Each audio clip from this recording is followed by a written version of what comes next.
गए और आपने दुनिया को आकर्षित किया है। मैं आपको बहुत बहुत बधाई देता हूं। और हमारे देश में आज भी अनेक ऐसे क्षेत्र हैं जहां प्राकृतिक कृषि होती है। हमारी कोशिश है ऐसे सभी द्वीप, जनजाति क्षेत्र, पहाड़ी क्षेत्र और रेगिस्तानी इलाके जहां प्राकृतिक खेती हो रही है उन्हें सर्टिफाइड जैविक इलाकों के रूप में विकसित किया जाए। पैट्रिक जी, आप मेरे कहने में एक काम जरूर कीजिए। आप अपने अनुभवों का लाभ अपने साथी किसानों को भी दीजिए जिससे उनका भी फायदा हो। और मुझे विश्वास है कि आपके नेतृत्व में ये जैविक खेती का अभियान बहुत नई ऊंचाई पर पहुंचेगा। और अब तो दिल्ली के लोग जब भी अंडमान निकोबार आएंगे तो पैट्रिक जी को ढूंढेंगे और आपकी कोई कोई चीज खरीद के जाएंगे। जी सर, धन्यवाद। धन्यवाद कर रहा हूँ कि आप निकोबार आ जाइए। जरूर आऊंगा। नरेश वाले बीजिए और खुशी खुशी मिठास है निकोबार में और एकदम ऐसी हवा, गोला हवा में रहेगा तो बहुत अच्छा लगेगा। जितना हम लोग जो ऑर्गेनिक जो चीज खाता ना बहुत ताकत मिलेगा और बीमार भी कमती रहेगा और उम्र भी बढ़ेगा। बहुत आपका भला है। बहुत बहुत शुक्रिया। धन्यवाद जी। अब मैं जम्मू कश्मीर के श्रीनगर जिले के श्री खुर्शीद अहमद रेशी को आमंत्रित करूंगा जो कि प्रधानमंत्री किसान सम्मान निधि के लाभार्थी हैं। श्री खुर्शीद अहमद जी। खुर्शीद जी नमस्ते। तमाम जम्मू कश्मीर के किसानों की तरफ से प्यार भरा नमस्कार सर। खुर्शीद जी, सबसे पहले तो आपको ईद मुबारक। ईद का त्योहार आपके जीवन में खुशियां बढ़ाए, मेरी यही कामना है। और मुझे बताया गया है कि आप पोस्ट ग्रेजुएट हैं, आपने फिर ये काम चुना। कई नौजवान आज आपकी बातें सुनकर के उनका भी खेती की तरफ रुझान बढ़ेगा। तो आपकी पढ़ाई और खेती कैसे आपने मेलजोल किया है, जरा बताइए। सर, मैं डिस्ट्रिक्ट श्रीनगर में टैंगपुरा के गांव से ताल्लुक रखता हूं सर। सर, मैंने पोस्ट ग्रेजुएशन की है इंग्लिश में सर। मेरे वालिद है, मेरी वालिदा है, मेरी बीवी है, मेरे 3 बच्चे हैं और छोटा भाई है, वो बीएससी नर्सिंग कर रहा है अभी सिक्किम में सर। मेरे पास 26 कनाल की जमीन है सर। 14 कनाल की जो जमीन है उनमें ऑर्गेनिक सब्जी बनाता हूं सर। और जो 12 कनाल जो जमीन है वो मैं धान की फसल बनाता हूं सर। मैं ऑर्गेनिक सब्जी इसलिए बना रहा हूं सर क्योंकि पहले हम ट्रेडिशनल सब्जियां बनाते थे, उसमें कुछ आता नहीं था सर। जब हमने नौकरी की तलाश की तो नौकरी हासिल नहीं हुई, तो मैंने डिपार्टमेंट ऑफ एग्रीकल्चर से, जो concern department of agriculture Jammu Kashmir का है सर, वहां से मैंने ट्रेनिंग ली है, वहां से मैंने एजुकेट किया है। फिर मैंने सोचा कि मैं क्यों न अपनी जमीन की तरफ जाऊं, तो मैं अपनी तरफ जमीन की तरफ गया तो मैंने ऑर्गेनिक सब्जी बनाई सर। मैं एक्सोटिक सब्जी ज्यादातर बनाता हूं सर। उसमें है कैप्सिकम, ब्रिंजल है, कुकुम्बर है सर, ग्रीन चिलीज है सर। उसमें मैं ये सब्जियां उगाता हूं सर। अच्छा खुर्शीद जी, ये बताइए कि आपको मार्केटिंग और दूसरी चीजों में सरकार की कुछ मदद मिल रही है क्या? डिपार्टमेंट ऑफ एग्रीकल्चर से मैंने गांव में एक एफपीओ बनाया है 30 फार्मरों की सर। हम ये ऑर्गेनिक सब्जियां एक जमा इकट्ठा करके डिपार्टमेंट ऑफ एग्रीकल्चर ने एक रेफ्रिजरेटर वैन मुहैया किया, फैसिलिटेट किया मुझे। वो सब्जियां लाल मंडी में लाते हैं, वहां डिपार्टमेंट ऑफ एग्रीकल्चर ने एक ऑर्गेनिक मंडी बनाई है, तो ये सब्जी जो है ऑर्गेनिक वो वहां बेचते हैं सर। खुर्शीद जी, आपका साहस और समर्पण ये अपने आप में एक मिसाल है क्योंकि इतनी पढ़ाई करने के बाद फिर इस तरफ लौटना ये एक जज्बा रखता है जो आपने दिखाया है। वरना आदमी उलझन में रहता है, भाई अब क्या करूं, दुनिया क्या कहेगी, फिर लोग कहेंगे इतना क्यों पढ़ा लिखा और यही करना था तो बचपन से ही कर लेता। वो सब परवाह किए बिना आपने अपने जीवन का रास्ता चुना, सचमुच में बहुत ही इंस्पायरिंग है।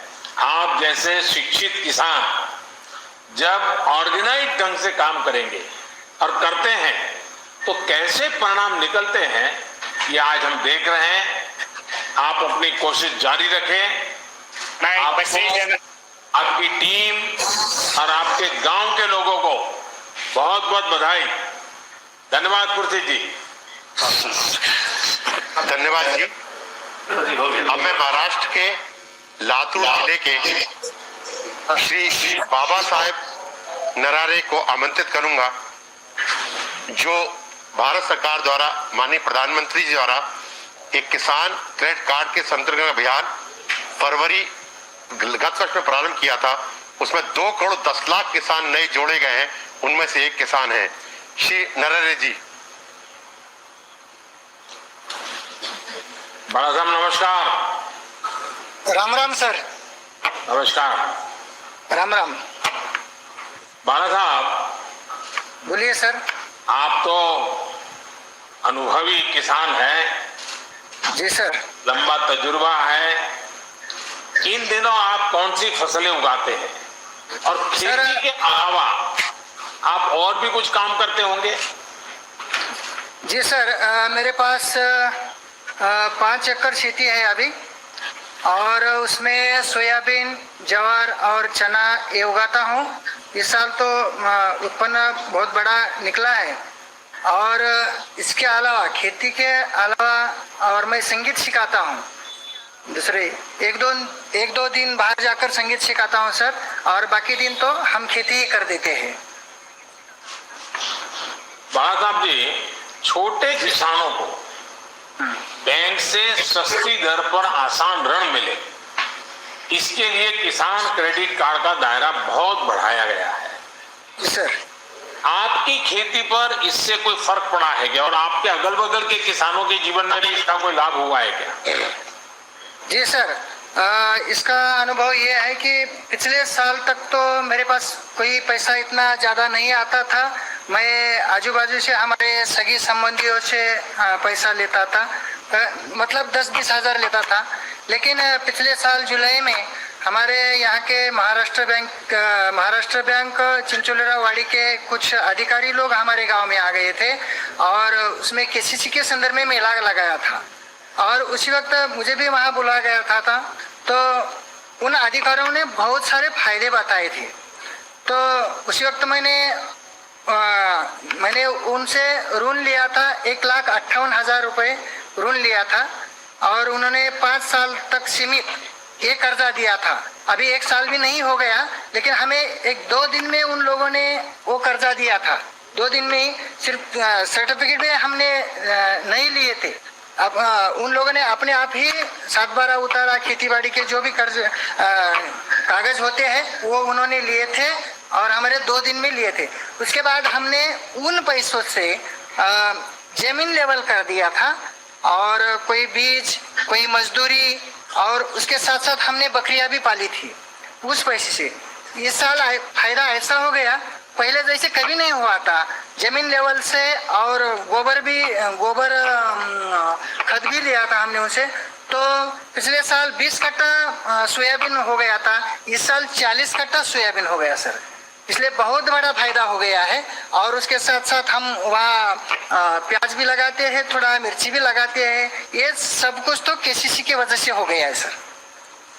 बाला साहब जी, आप बढ़िया हिंदी बोल लेते हैं। Thank you sir. Thank you sir. काळजी करो। हाँ, नमस्कार सर। Thank you sir. बहुत बहुत धन्यवाद आपका भी, और सभी गांव के किसानों को भी हमारा प्रणाम कह दीजिएगा। Thank you sir. Yes sir, yes yes. माननीय प्रधानमंत्री जी का बहुत बहुत धन्यवाद। अब हम माननीय प्रधानमंत्री जी से देश को संबोधित करने का अनुरोध करेंगे। माननीय प्रधानमंत्री जी।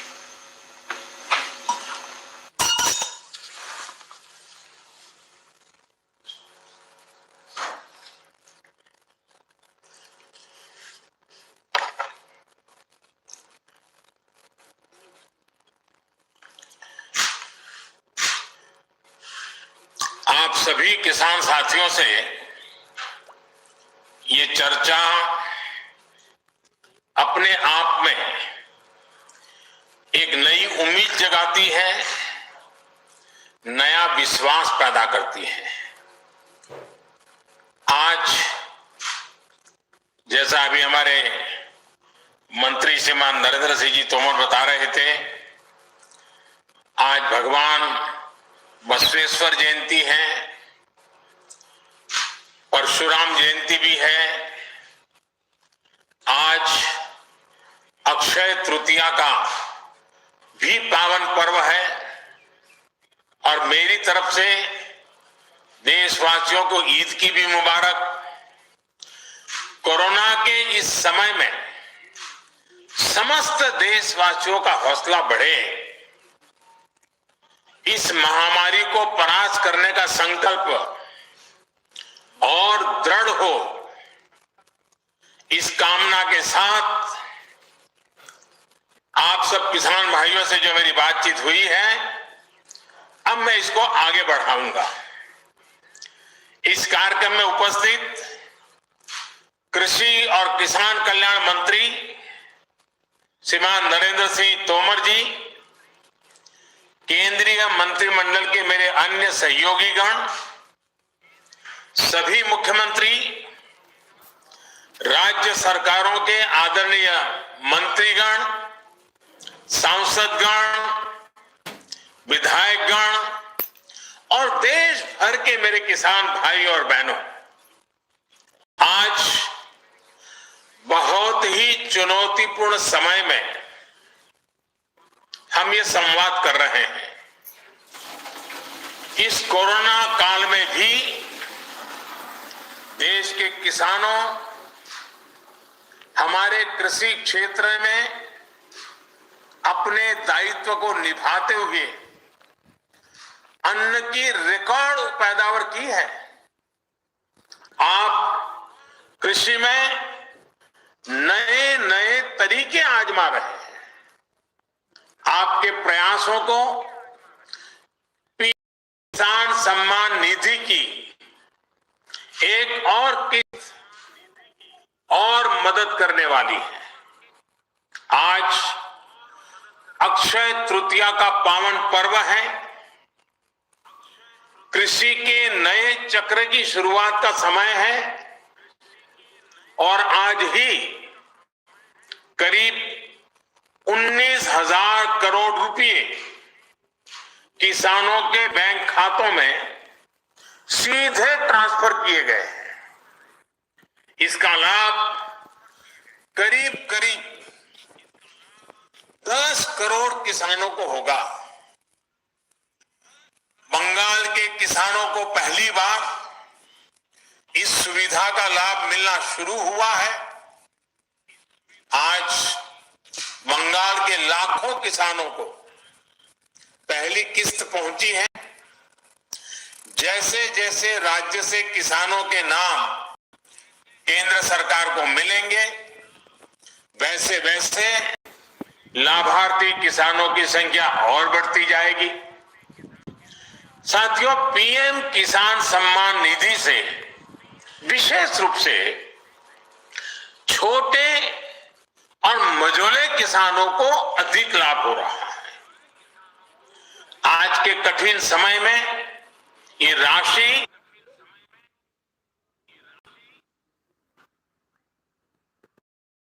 किसानों के खाते में, कोई बिचौलिया नहीं। इनमें से सिर्फ कोरोना काल में ही 60,000 करोड़ रुपए से ज्यादा पहुंचे हैं। जरूरत के समय देशवासियों तक सीधी मदद पहुंचे, तेजी से पहुंचे, जिसको जरूरत है उस तक पूरी पारदर्शिता के साथ पहुंचे। यही सरकार का निरंतर प्रयास है। भाइयों और बहनों, तेजी से सीधे किसानों तक लाभ पहुंचाने का काम उपज की सरकारी खरीद में भी बहुत व्यापक स्केल पर किया जा रहा है। कोरोना की मुश्किल चुनौतियों के बीच जहां किसानों ने कृषि और बागवानी में रिकॉर्ड उत्पादन किया है, वहीं सरकार भी हर साल एमएसपी पर खरीद के नए नए रिकॉर्ड बना रही है। पहले धान की और अब गेहूं की भी रिकॉर्ड खरीदी हो रही है। इस वर्ष अभी तक बीते वर्ष की तुलना में लगभग 10% अधिक गेहूं एमएसपी पर खरीदा जा चुका है। अभी तक गेहूं की खरीद का लगभग 58,000 करोड़ रुपए 58,000 करोड़ रुपए सीधे किसानों के खाते में पहुंच चुका है। सबसे बड़ी बात यह कि अब किसान जो उपज मंडी में बेच रहा है, उसको अब अपने पैसे के लिए लंबा इंतजार नहीं करना पड़ता, परेशान नहीं होना पड़ता। किसान के हक का पैसा सीधा उसके बैंक खाते में जमा हो रहा है। मुझे संतोष है कि पंजाब और हरियाणा के लाखों किसान पहली बार डायरेक्ट ट्रांसफर की इस सुविधा से जुड़े हैं। अभी तक पंजाब के किसानों के बैंक खाते में करीब 18,000 करोड़ रुपए और हरियाणा के किसानों के बैंक खाते में 9,000 करोड़ रुपए सीधे उनके बैंक अकाउंट में जमा हो चुके हैं। अपना पूरा पैसा अपने बैंक खाते में पाने का संतोष क्या होता है, ये पंजाब और हरियाणा के किसान भी अनुभव भी कर रहे हैं और मुखर होकर बोल भी रहे हैं। मैं सोशल मीडिया में इतने वीडियो देखे हैं किसानों के, खास करके पंजाब के किसानों के, कि इस प्रकार से उनको पैसा पहुंच जाना और वो भी पूरा पूरा पैसा पहुंच जाना, उसका संतोष इतने उमंग के साथ वो बता रहे हैं। साथियों, खेती में नए समाधान, नए विकल्प देने के लिए सरकार निरंतर प्रयास कर रही है। जैविक खेती को बढ़ावा देना ऐसा ही प्रयास है। इस प्रकार की फसलों में लागत भी कम है, ये मिट्टी और इंसान के स्वास्थ्य के लिए लाभदायक है और इनकी कीमत भी ज्यादा मिलती है।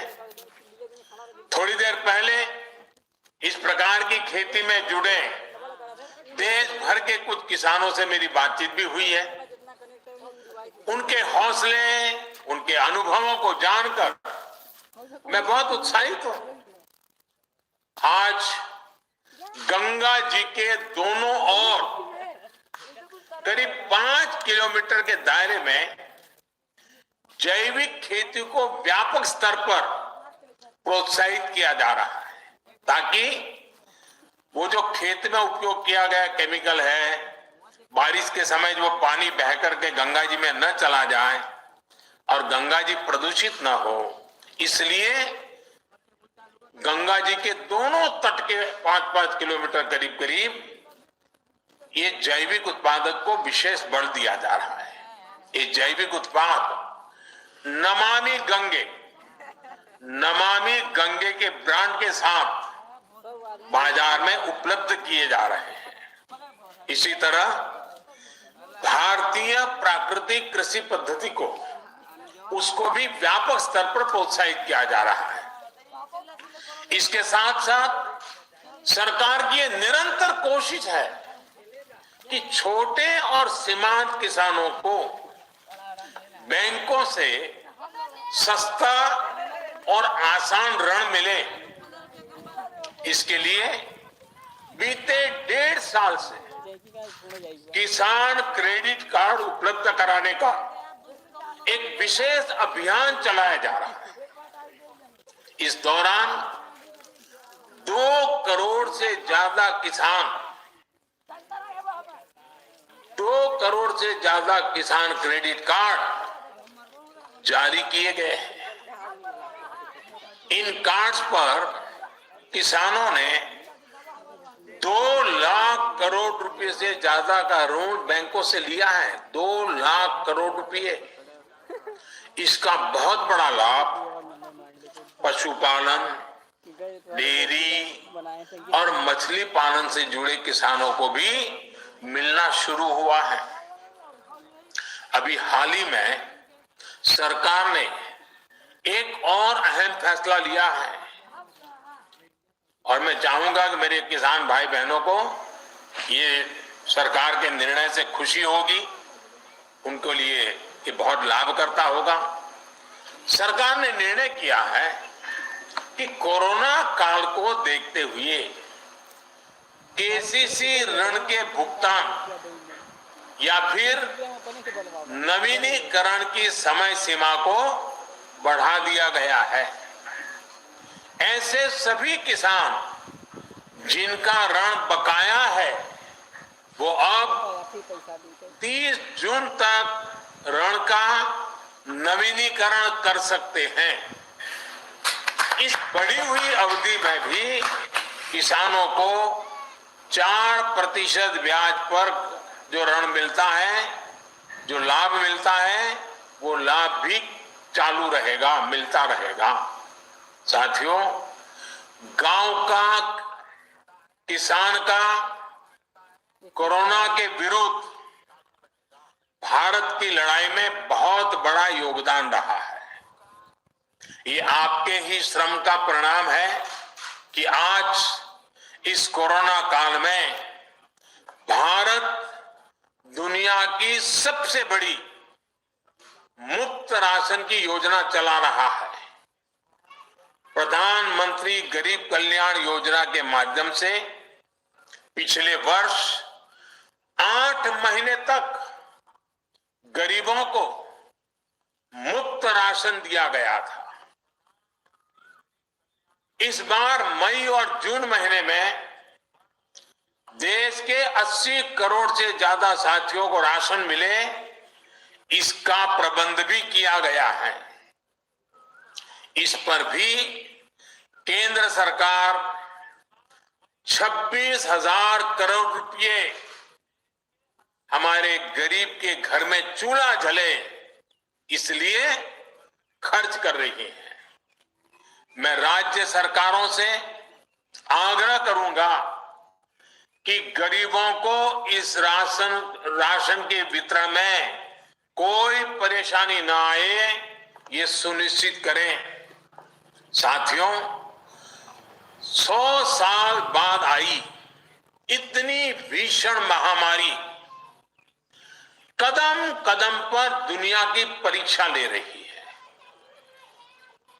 हमारे सामने एक अदृश्य दुश्मन है और ये दुश्मन बहुरूपिया भी है। और इस दुश्मन के कारण, इस कोरोना वायरस के कारण हम अपने बहुत से करीबियों को खो चुके हैं। बीते कुछ समय से जो कष्ट देशवासियों ने सहा है, अनेकों लोग जिस दर्द से गुजरे हैं,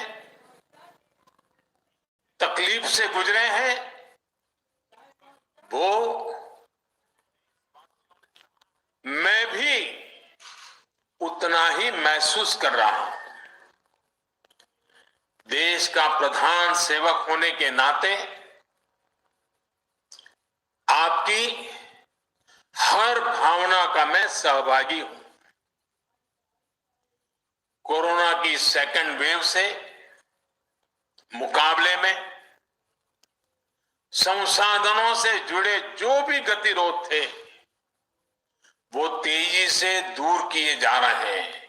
युद्ध स्तर पर काम करने का प्रयास हो रहा है। आपने देखा होगा सरकार के सभी विभाग, सारे संसाधन हमारे देश के सुरक्षा बल, हमारे साइंटिस्ट, हर कोई दिन रात कोविड की चुनौती का मुकाबला करने में एकजुट है। देश के अलग अलग हिस्सों में तेजी के साथ कोविड अस्पताल बन रहे हैं। नई टेक्नोलॉजी से ऑक्सीजन प्लांट लगाए जा रहे हैं। हमारी तीनों सेनाएं, वायुसेना, नेवी, आर्मी, सभी पूरी शक्ति से ये काम में जुटे हैं। ऑक्सीजन रेल इसने कोरोना के खिलाफ इस लड़ाई को बहुत बड़ी ताकत दी है। देश के दूर सुदूर हिस्सों में ये स्पेशल ट्रेन्स, ये ऑक्सीजन रेल ऑक्सीजन पहुंचाने में जुटी है। ऑक्सीजन टैंकर्स ले जाने वाले ट्रक ड्राइवर्स बिना रुके काम कर रहे हैं। देश के डॉक्टर्स हो, नर्सिंग स्टाफ हो, सफाई कर्मचारी हो, एम्बुलेंस के ड्राइवर्स हो, लैब में काम करने वाले सर्जन हो, सैंपल कलेक्ट करने वाले लोग हो, एक एक जीवन को बचाने के लिए 24 घंटे जुटे हुए हैं। आज देश में जरूरी दवाइयों की आपूर्ति बढ़ाने पर युद्ध स्तर पर काम किया जा रहा है। सरकार और देश के फार्मा सेक्टर ने पिछले कुछ दिनों में जरूरी दवाइयों का उत्पादन कई गुना बढ़ाया है। बाहर से भी दवाइयां मंगवाई जा रही है। इस संकट के समय में दवाइयां और जरूरी वस्तुओं की जमाखोरी और काला बाजारी में भी कुछ लोग अपने निहित स्वार्थ के कारण लगे हुए हैं। मैं राज्य सरकारों से आग्रह करूंगा कि ऐसे लोगों पर कठोर से कठोर कार्रवाई की जाए। ये मानवता के खिलाफ का कृत्य है। भारत हिम्मत हारने वाला देश नहीं है। न भारत हिम्मत हारेगा और न कोई भारतवासी हिम्मत हारेंगे। हम लड़ेंगे और जीतेंगे। साथियों, आज के इस कार्यक्रम में मैं देश के सभी किसानों को, गांव में रहने वाली सभी भाई बहनों को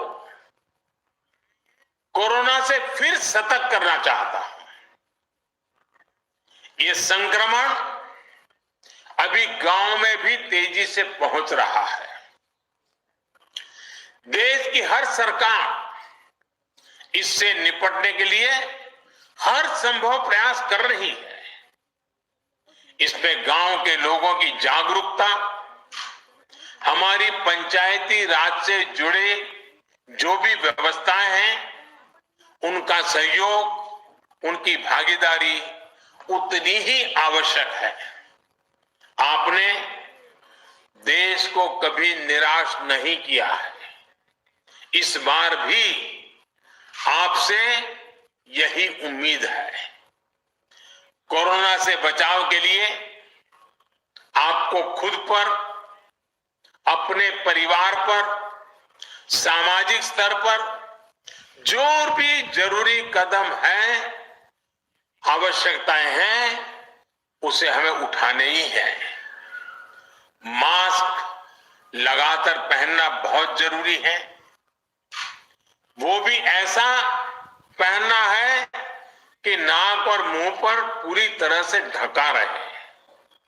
दूसरी बात, आपको किसी भी प्रकार के खांसी, सर्दी, जुकाम, बुखार, उल्टी, दस्त जैसे लक्षणों को सामान्य मानकर नहीं चलना है। पहले तो खुद को यथासंभव दूसरों से अलग करना है, फिर जल्द से जल्द कोरोना टेस्ट करना है और जब तक रिपोर्ट ना आए तब तक डॉक्टरों से जो दवाई बताई है वो जरूर लेते रहना है। साथियों, बचाव का एक बहुत बड़ा माध्यम है कोरोना का टीका। केंद्र सरकार और सारी राज्य सरकारें मिलकर ये निरंतर प्रयास कर रही हैं कि ज्यादा से ज्यादा देशवासियों को तेजी से टीका लग पाए। देश भर में अभी तक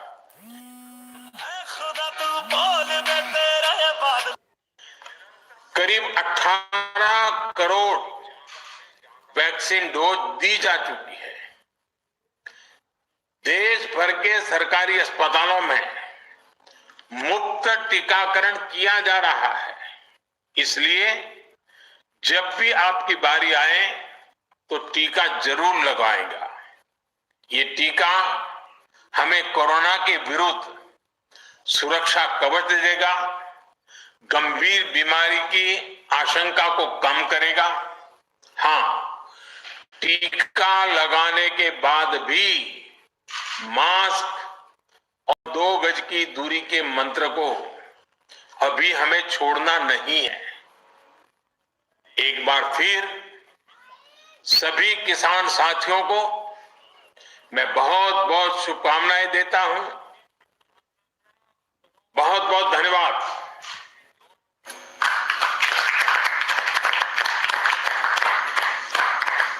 माननीय प्रधानमंत्री जी का बहुत बहुत धन्यवाद। कार्यक्रम के अंत में हम माननीय प्रधानमंत्री जी, केंद्रीय किसान एवं कल्याण मंत्री जी, सभी केंद्रीय माननीय मंत्रीगण, माननीय मुख्यमंत्रीगण, माननीय सांसदगण, माननीय राज्य के कृषि मंत्रीगणों को अपना आभार व्यक्त करते हैं जिन्होंने इस कार्यक्रम की शोभा बढ़ाई। इस कार्यक्रम में उपस्थित सभी गणमान्य व्यक्तियों का भी आभार प्रकट करता हूं। जय हिंद, नमस्कार।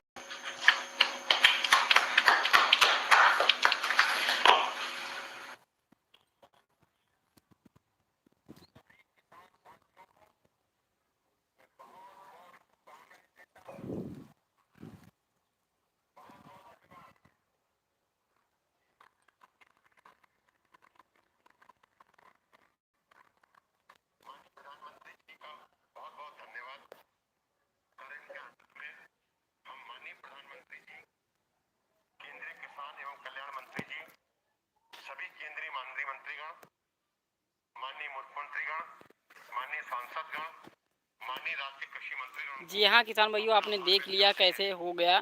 यहाँ पे लाइव सेशन तो समाप्त हो गया है।